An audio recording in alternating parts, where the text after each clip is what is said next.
stabilité, parce que parfois lutter contre le terrorisme a pu créer des tensions entre les différents États membres de la région. Les difficultés liées aux frictions ethniques, culturelles, religieuses.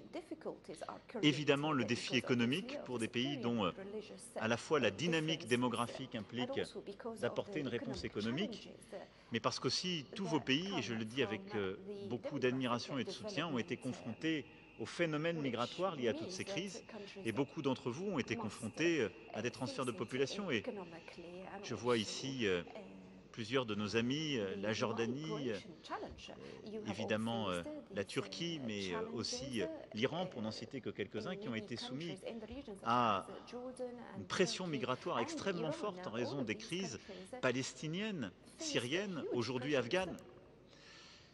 Et enfin, le sujet de la transition climatique implique aussi beaucoup de soutien à la région, parce que ce défi a déjà conduit à déplacer des millions de personnes dans la région, va conduire à des transitions dans les politiques économiques, et vous le savez ô combien, et nécessite une coordination. Pour toutes ces raisons, je suis convaincu que la région a besoin de coordonner ses efforts.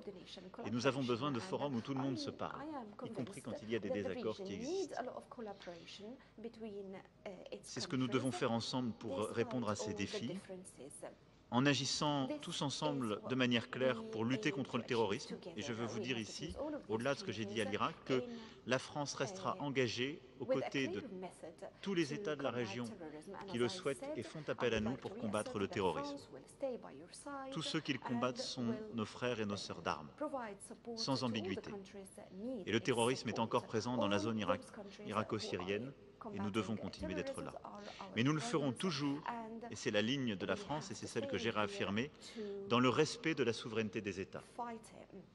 La violence des groupes terroristes ne peut justifier ni la violence de groupes au service d'intérêts extérieurs, ni l'ingérence directe. C'est le devoir de l'État irakien de protéger tous les siens, nous le savons, mais c'est le devoir de nous tous, et la France tiendra cette ligne de conduite de respecter la souveraineté de chacun. Ces fondamentaux, je pense que si nous savons les conduire ensemble, permettront d'apporter la paix et la stabilité dans la région. Et cette conférence montre en tout cas qu'il existe un chemin de dialogue, de projet, de négociation, de coopération. Il existe selon ces principes sur le plan de la sécurité et de la lutte contre le terrorisme. Il existe aussi sur le plan économique.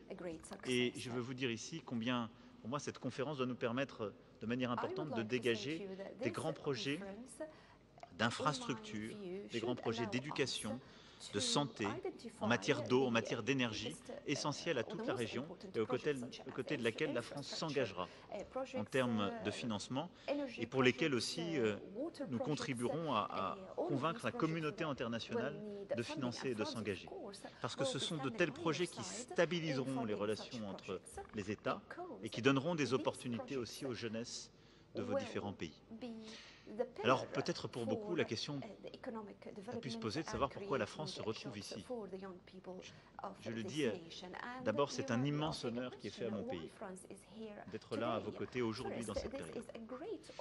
Ensuite c'est parce que, vous l'avez compris, cette conférence est le fruit d'une discussion, d'un engagement que nous avons pris aux côtés de l'Irak et d'une conviction partagée avec le Premier ministre et le Président. Mais c'est parce que je veux aussi vous dire que la France est et sera un partenaire crédible, fiable et engagé pour chacun d'entre vous. Et ce que nous voulons faire ici avec vous, c'est construire au fond les voies d'une coopération nouvelle dans une région qui a vécu toutes les crises et où se concentrent parmi les difficultés les plus cruelles et cruciales de notre monde contemporain. Je considère que notre devoir est d'être à vos côtés, de construire justement cette confiance, ces coopérations, ce partenariat pour la jeunesse de la région. Parce que je suis convaincu que c'est essentiel pour vos pays, mais c'est essentiel pour l'Europe et pour le reste du globe. Si nous ratons les échéances ici, alors le malheur ne sera pas concentré que dans votre région. Il frappera toutes les autres. Parce que notre devoir est d'apporter un avenir à cette jeunesse. Et parce que je sais combien les défis que vit le monde sont aussi concentrés ici, dans la région. Je souhaite, Monsieur le Premier ministre, chers amis, que face à ces convulsions, ces crises, ces conflits, à une recomposition en cours, nous puissions, à travers cette conférence, bâtir une méthode nouvelle. Mais je souhaite aussi que cette conférence soit une étape et que nous arrivions